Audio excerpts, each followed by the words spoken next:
SKT Gold and Diamonds స్వర్ణ వైభవం. Polki gold jewellery పై no wastage, no making charges. Diamonds కేవలం 45,999 రూపాయలు మాత్రమే.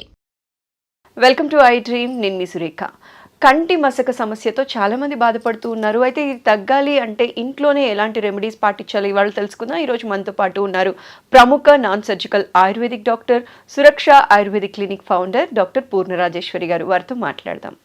నమస్కారం అండి. నమస్తే అమ్మా. ఎలా ఉన్నారు? బాగున్నామ్మా, థ్యాంక్ యూ. అమ్మ, జనరలీ ఏంటి అంటే ఇప్పుడు కంటి మసక బారిపోయింది, బారిపోతుంది, మసకగా కనిపిస్తుంది అంటున్నారు. ఆపరేషన్స్ వరకు వెళ్తూ ఉన్నారు.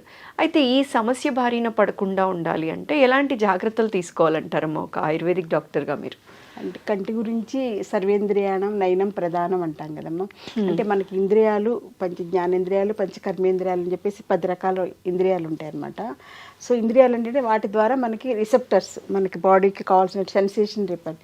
ఐస్ ఉన్నాయనుకోండి, చూపు చూడడం వల్ల మనకి చాలా నాలెడ్జ్ వస్తుంది, చెవులు వినడం వల్ల చాలా నాలెడ్జ్ వస్తుంది. మాస్టర్ చెప్పే పాఠాలన్నీ చెవుల్లో నుంచి కదా ఉంటాం.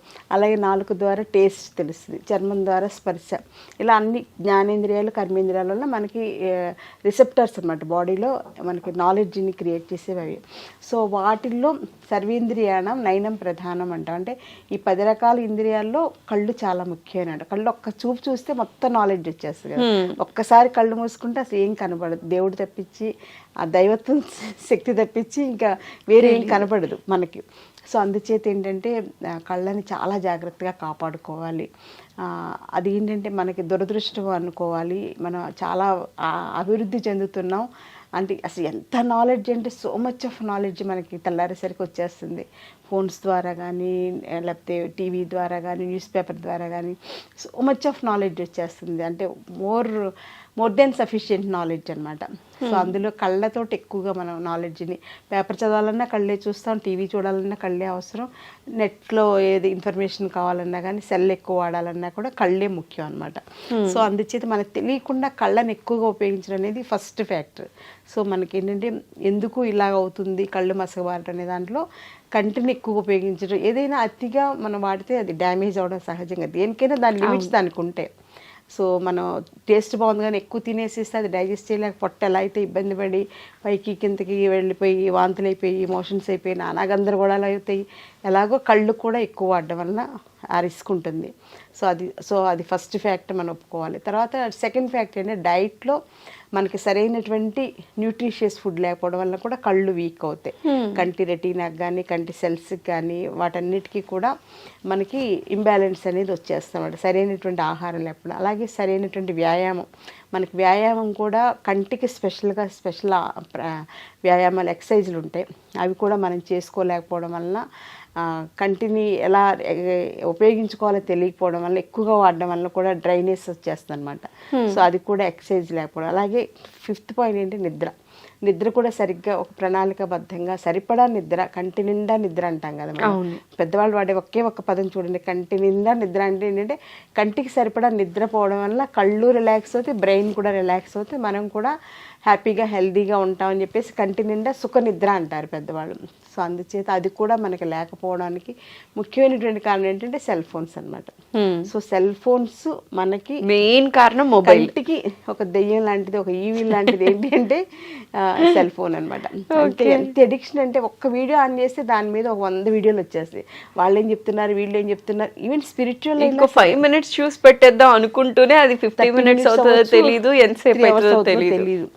అదే దాని మీద ఈ ప్రవచనాలు చెప్పేవాళ్ళు ఏం చెప్పారని చూస్తే ఇంకోటి వచ్చేసి అలా ఇదేంటి అలా వింటూ ఇంకా నిద్ర ఉండదు, ఇంకేం ఉండదు అనమాట. సో అది మెయిన్ కారణం. అందుచేత అవి వదలడం అనేది, నిదాన పరివర్జనం అనేది చాలా ఇంపార్టెంట్. మా ఆయుర్వేదంలో ఏంటంటే ఏదైనా ఒక ప్రాబ్లం వస్తుందంటే దానికి కారణం ఏంటనేది మనకే అర్థమవుతుంది మనం దృష్టి పెడితే.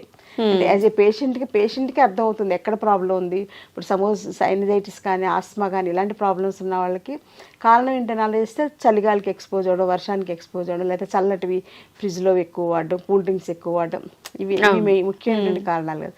సో ఆ కారణాలు అవాయిడ్ చేసిస్తే వాళ్ళ సగం జబ్బు తగ్గిపోతుంది అనమాట. అలాగే కంటి చూపు మసకబారడానికి ముఖ్యమైనటువంటి కారణం ఏంటని ఆలోచిస్తే ఈ సెల్ ఫోన్స్ ఎక్కువ వాడడం, లేదా ఆడవాళ్ళు అయితే టీవీ ఎక్కువగా చూస్తూ ఉంటారు. ఇంకా అలా సీరియల్స్కి అడిక్ట్ అయిపోయి చూసేస్తూ ఉంటారు కదా. ఇవాళ ఏమైందో, రేపేమంటాడో, రేపేమవుతుందో అని చెప్పి ఏవో ఉంటాయి కదా, ఎవరి ఇది వాళ్ళది. సో అందుచేత అవి వాడడం ఒక కనీసం 50%కి ఫస్ట్ డే స్టార్ట్ చేసేస్తే తర్వాత 60%, 70% అలా పెంచుకుంటూ వెళ్ళి 10% దగ్గర జస్ట్ మనకి ఏదో ఒకటి ఎంటర్టైన్మెంట్ ఉండాలి కాబట్టి అంతవరకే బాండ్ అయిపోయి ఉండాలన్నమాట. అది ఫస్ట్ పాయింట్. ఇంకా తర్వాత ఆయుర్వేదం ఏంటంటే రెజ్యూనేట్ చేసేటువంటి గుణం ఆయుర్వేదం ఒక్కదానికే ఉంది వైద్యానికి. మీరు బయట ఇచ్చేసిన రిపేర్ చేస్తారు. డాక్టర్స్ బయట ఏంటంటే జ్వరం వస్తే దానికి పారాసెటమాల్ టాబ్లెట్స్ ఇవ్వడం ఇలాంటివి ఏవో చేస్తారు, లేకపోతే యాంటీబయాటిక్స్ వాడతారు, లేకపోతే స్టెరాయిడ్స్ వాడతారు. ఇంకా అవసరం అంటే సర్జరీ చేసి రిపేర్ చేసేస్తారు. ఆ శాస్త్రానికి అంతవరకు లిమిటేషన్ ఉంది. కానీ ఆయుర్వేదానికి అలా కాదు. ఆయుర్వేదానికి ఏంటంటే లైఫ్ని ఇచ్చేటువంటి శక్తి ఉంది. అంటే రెజ్యూనేట్ చేసేది, రిపేర్ చేసేటువంటి శక్తిని 10 times మనం పెంచుకోవచ్చు అనమాట. రెజ్యూనేట్ చేయడం అంటే రీజనరేట్ చేయడం. కంటి సెల్స్ ఇప్పుడు మనకి ఇవి రెటీనా సంబంధించిన సెల్స్ అని చెప్పేసి, లేకపోతే లెన్స్లో డ్యామేజ్లని, ఇవన్నీ కూడా మళ్ళీ మన సెల్స్ని రెజ్యూనేట్ చేసే శక్తి ఆయుర్వేదంలో ఉండేటువంటి మెడిసిన్స్ కానీ ఆయుర్వేద పంచకర్మ ట్రీట్మెంట్స్ కానీ ఆ శక్తి ఉంది. కాబట్టి మా దగ్గర ఇప్పుడు మయోపియా, కంటి చూపు మసబాలంతో వస్తుంటారు కదా, లాంగ్ సైట్, షార్ట్ సైట్ అని, వాటిని కూడా మేము ఆయుర్వేదిక్ పంచకర్మ ట్రీట్మెంట్స్ తోటి అక్షి తర్పణం అని, ఆస్ట్యోతనం అని, నస్యకర్మ ఇలా రకరకాల ప్యాకేజెస్ ఉంటాయి. వాళ్ళకి వాళ్ళ స్టేజ్ని బట్టి ప్యాకేజ్ తోటి సెట్ చేస్తే పిల్లలకి చిన్నప్పుడు ఇంత సోడా బుద్ధి అద్దాలతో తిరుగుతూ ఉంటారు కదా 6th class 7th class, వాళ్ళకు కూడా మనం అద్దాలు మాన్పించేయచ్చు అనమాట. కండిషన్స్ అప్లై ఏంటంటే వాళ్ళు సెల్ ఫోన్స్ వాడకూడదు. పుస్తకాలు చదువుకోవచ్చు, స్కూల్లో బుక్స్ చదువుకోవచ్చు, కానీ సెల్ ఫోన్స్ వాడడం, టీవీ 100%. అప్పట్లో పాత రోజులన్నీ టీవీ చూడొద్దని చెప్పేవాడు. ఇప్పుడు ఏంటంటే కంపల్సరీగా సెల్ ఫోన్ వాళ్ళకి లేకుండా చేసి మనం ayurvedic line of treatments plan చేస్తే మయోపియా లాంటి ప్రాబ్లమ్స్ తగ్గించవచ్చు. అలాగే పెద్దవాళ్ళకి వచ్చేటువంటి మ్యాక్సిలరీ డీజనరేషన్ అని చెప్పేసి, ఇంకా డయాబెటిక్ రెటినోపతి అని చెప్పేసి, తర్వాత ఐస్ కూడా స్పెషల్గా ఆటోఇమ్యూన్ డిజార్డర్స్ వస్తున్నాయి, రెటినైటిస్ పిగ్మెంటోజా అని చెప్పేసి, ఇలాంటివి కూడా మనం ఆయుర్వేదిక్ లైన్స్లో రెజ్యూనేట్ చేసేలాగా, మళ్ళీ రీజనరేట్ చేసేలాగా సెల్స్ని, బాడీని కూడా, అంటే కంటి సెల్స్తో పాటుగా బాడీని కూడా రీజనరేట్ చేయాలి మనం. కంటిలో ఒకటే బాగు చేస్తే సరిపోదు అనమాట. కొన్ని కేసులకి శరీరంలో ఉండేటువంటి మిగిలినటువంటి సిస్టమ్స్ డీజనరేషన్ కూడా రీజనరేషన్ చేసేలాగా ఆయుర్వేదిక్ లైన్స్ బ్రహ్మాండంగా చేసుకోవచ్చు. సో అంటే ఆయుర్వేదం అనేది ఏదో చిట్కా వైద్యమో లేకపోతే ఏదో చిన్న మందులు వాడేస్తే సరిపోతుంది అనేది ప్రివెంటివ్ కేర్లోకి వస్తుంది. గృహ వైద్యంగా ప్రివెంటివ్ కేర్గా మనం అలా చేసుకోవచ్చు. కానీ అట్ ది సేమ్ టైం ఎంత బ్యూటిఫుల్ ప్రాబ్లం అయినా సరే అంటే అసలు నా జీవితం నాకు 81లో ఆయుర్వేదం నా జీవితంలోకి ఎంటర్ అయింది. నేను 81లో మెడిసిన్ జాయిన్ అయ్యాను. మా బ్యాచ్ నుంచి ఎంసెట్లో ఎంట్రన్స్ పెట్టేసి సెలెక్షన్ అనేది స్టార్ట్ చేశాను.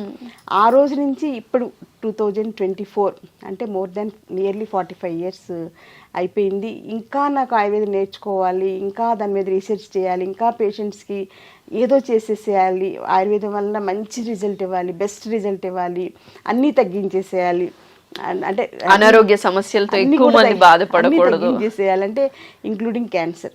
సో ఆటోఇమ్యూన్ డిజార్డర్స్ కానీ ఇంక్లూడింగ్ క్యాన్సర్ అనేవి భయంకరమైనటువంటి వ్యాధులు, డయాబెటీస్ కన్నా చాలా పెద్ద ప్రాబ్లమ్స్ అన్నమాట. ఇప్పుడు వాటికి కూడా నేను ఆయుర్వేదిక్ లైన్స్లో బ్రహ్మాండంగా చేస్తాను. అలాగే సెరిబ్రల్ పాలసీ పిల్లలు, నడవలేని పిల్లలు, మాటలు రాని పిల్లలకు కూడా మంచి మంచి ట్రీట్మెంట్స్ తోటి 3 to 6 monthsలో నార్మల్ చైల్డ్ అవుతున్నారు. సో ఇలా రిజోనేట్ చేసేది, రీజనరేట్ చేసేది, డీజనరేషన్ తగ్గించేటువంటి వైద్య వ్యవస్థ ఏది అంటే ఆయుర్వేదం. సో ఎందుకంటే అది దైవానికి సంబంధించిన వైద్యం కాబట్టి, దేవలోకంలో ఉన్నటువంటి వైద్యాన్ని భరద్వాజ మహర్షి మన భూమి మీద తీసుకొచ్చారు. అంత గొప్ప శాస్త్రం కాబట్టి అందులో అంత వైబిలిటీ ఉంది. ఇన్ని 5000 సంవత్సరాలైనా ఛాలెంజింగ్గా ఇప్పటికీ బ్రహ్మాండంగా చేస్తున్నాం, సర్వైవ్ అవుతున్నాం. ఇప్పుడు మళ్ళీ మనకి గవర్నమెంట్ మోడీ గారి సపోర్ట్ చాలా బాగుండటం వల్ల ఆయుర్వేదానికి గోల్డెన్ పీరియడ్ ఆఫ్ ఆయుర్వేద అనేది ముందు నా కళ్ళకైతే బాగా కనిపిస్తుంది.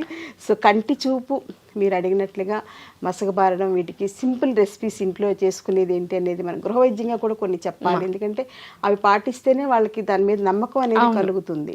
అందుచేత దానికి ఏంటంటే రోజు పొద్దున్నే ఉసిరి చూర్ణం ఒక 1/2 స్పూన్ ఉసిరి చూర్ణం తీసుకుని అందులో కొంచెం తేనె కలుపుకొని పొద్దున్నే పరగడుపున నోట్లో 4కి అప్లై చేసుకుని నెమ్మదిగా చప్పరిస్తూ మింగేసేయాలి. ఉసిరి చూర్ణం అనేది చాలా ఇంపార్టెంట్ అమ్మ.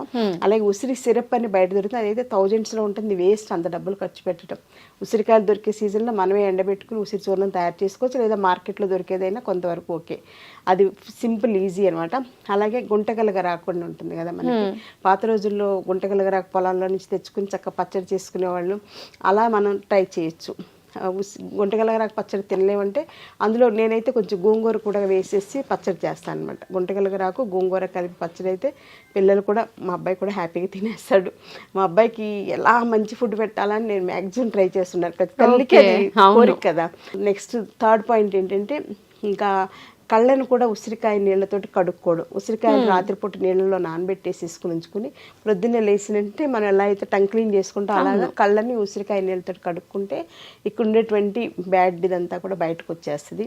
అలాగే రాత్రిపూట పడుకునేటప్పుడు కొంచెం చల్లటి కర్చీఫ్ని నీళ్ళలో ముంచి దాన్ని ఇలా కంటి మీద వేసుకోవడం వల్ల కంటి మీద ఏంటంటే వేడి ఎక్కువ ఉంటుంది. కంట్లో ఆలోచక పిత్తం అని మనకు 5 రకాల పిత్తాలు ఉంటాయి శరీరంలో. కంట్లో ఉండేది ఆలోచక పిత్తం అనమాట. ఆ పిత్తాన్ని మనం ప్యాసిఫై చేయాలంటే, తగ్గించాలంటే కంటి మీద చల్లటి క్లాత్ వేసుకుని ఉంచుకుంటే కొంతవరకు ఉపయోగపడుతుంది. అలాగే కంటికి హెయిర్ డైస్ కూడా వాడడం మానేయాలి. దానివల్ల కంటి చూపు మెరుగుపడుతుంది. కంటికి చూపు మెరుగుపడాలంటే హెయిర్ డైస్ వాడడం మానేయాలి. సో హెయిర్ డైస్ వల్ల అంత సైడ్ ఎఫెక్ట్స్ ఉన్నాయి కాబట్టి అది కూడా కేర్ తీసుకోవాలి. అలాగే షాంపూస్ కూడా మంచివి కాదు, ఇప్పుడు కెమికల్ బేస్డ్ కాబట్టి కుంకుడుకాయలతోటి తలస్నానం చేయడం ఇలాంటివన్నీ కేర్ తీసుకోవాలి. అలాగే డ్రైనెస్ ఆఫ్ ఐస్ ఇప్పుడు మోస్ట్ కామన్ కాబట్టి ఎండలో తిరిగేటప్పుడు గ్లాసెస్ పెట్టుకోవడం, బయట బళ్ళ మీద అవి తిరిగేటప్పుడు హెల్మెట్ పెట్టుకోవడం, కంటికి గ్లాసెస్ పెట్టుకోవడం, ఎక్కువ తిరగకుండా ఉండడానికి ట్రై చేయాలి. ముఖ్యంగా సమ్మర్ వచ్చిందంటే బాగా మార్నింగ్ 11 to 4 ఎండకి ఎక్స్పోజ్ అవ్వకుండా ఉంటే కళ్ళని మనం కాపాడుకున్నట్లే. అలాగే ఆహారంలో కూడా ఫ్రైస్, పికిల్స్, నాన్ వెజ్ తగ్గించుకుని ప్రతిరోజు భోజనంలో ఉసిరికాయ పచ్చడి, మనకి పాత రోజుల్లో నల్ల పచ్చడి అని ఉండేది కదమ్మా. ఉసిరికాయ పచ్చడి పట్టేశాక దంచేసి చేసుకున్నాక అది నల్లబడిపోద్ది, రోజుకి ఎర్రగా ఉండదు. సో దాని పేరే నల్ల పచ్చడి అనమాట. అది రోజు ప్రొద్దున్నే తీసుకోవడం వల్ల, మొదటి ముద్దలో అది వేసుకుని తీసుకోవడం వల్ల కంటి చూపు చాలా బాగా మెరుగుపడుతుంది. సో ఈ రకంగా చిన్న కేర్ ఇంట్లో చేసుకుంటూ పెద్ద ప్రాబ్లమ్స్ ఉన్నప్పుడు దీనికి ఇంతేలే పరిష్కారం లేదు అని వదిలేయకుండా ఆయుర్వేదిక్ డాక్టర్స్ ఉన్నారు. ఆయుర్వేదం ఇప్పుడు శాస్త్రీయంగా చేసి రీసెర్చ్ చేసి నాకన్నా ఇంకా ఎంథ్యూజియాస్టిక్ చేసేవాళ్ళు బోల్డ్ మంది డాక్టర్స్ ఉన్నారు. అలాంటి వాళ్ళ సంరక్షణలో కంటి చూపుని మళ్ళీ మనం కాపాడుకోవచ్చు. ఇందాక చెప్పినట్టు సర్వేంద్రియాణం నయనం ప్రధానం కాబట్టి కంటిని మనం పాపలా కాపాడుకుంటే కంటి పాప మనకి జీవితానికే వెలుగునిస్తుంది. అమ్మ చాలా వివరంగా తెలియచేశారమ్మా. ఎందుకంటే చాలా మంది చెప్తూ ఉన్నారు కళ్ళు మసకబారిపోయాయి, ఈ సమస్యతో బాధపడుతున్న వాళ్ళందరికీ కూడా ఇంట్లోనే ఎలాంటి రెమెడీస్ పాటించవచ్చు, ఆ సమస్య బారిన పడకుండా ముందే ఎలాంటి జాగ్రత్తలు తీసుకోవాలని సవివరంగా తెలియచేసినందుకు ప్రత్యేక ధన్యవాదాలు. నమస్కారం. Thank you.